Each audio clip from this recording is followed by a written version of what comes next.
এখানে বলতেছে হুজুর সুদের ব্যবসা আছে অনেক, সুদ নিয়ে একটু আলোচনা করেন। আরেকজন লেখছে হুজুর আপনার কণ্ঠে আজান শুনতে চাই। আরেকজন বলছে যুবকদের অনুরোধ হুজুর আজান দিবেন। কি যে লেখস তোরা আমি বুঝি না কিছু।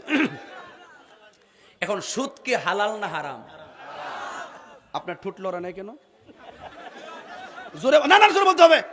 সুদ কি হালাল না হারাম? আমার পোলাপান্ডি কই, পোলাপান্ডি হয়েছে, পোলাপান্ডি কই, এ অনলাইনের পোলাপান্ডি করে, এই সুদ কি হালাল না হারাম? আর জোরে হালাল না হারাম? কি হবে বেঁচে থেকে বলবো? আমি যখন হাত এভাবে তুলবো আপনারা হাত তুলে বলবেন ঠিক। রাজি আছেন সবাই? আর হাতটা মুট করে রাখবেন, মনে হবে যে এইভাবে দিতেছেন মানে সুদ করে চাপার মধ্যে মারতেছেন।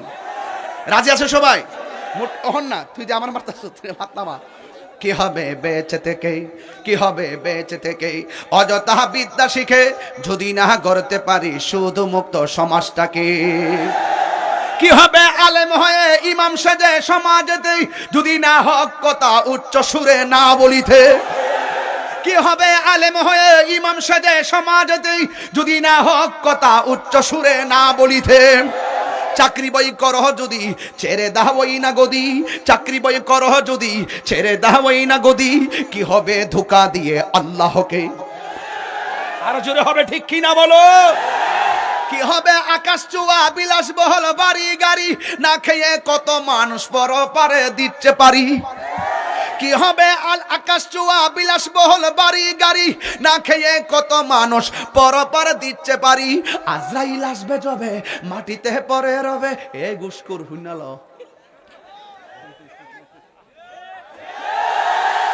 আজরাইল আসবে যবে মাটিতে পড়ে রবে।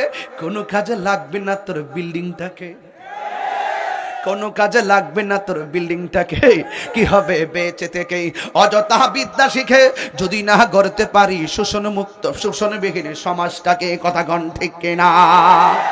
কি হবে বেঁচে থেকে অযথা বিদ্যা শিখে যদি না গড়তে পারি মাদক মুক্ত সমাজটাকে। কথা গণ ঠিক কিনা?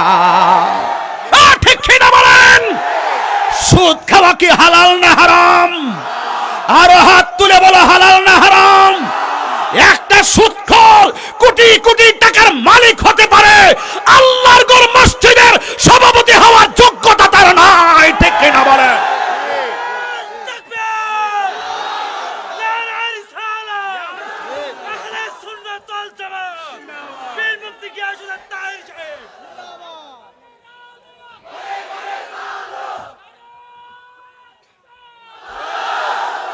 অ্যাকশন অ্যাকশন সুদখোরের বিরুদ্ধে, কাদিয়ানির বিরুদ্ধে, শিয়াদের বিরুদ্ধে অ্যাকশন অ্যাকশন।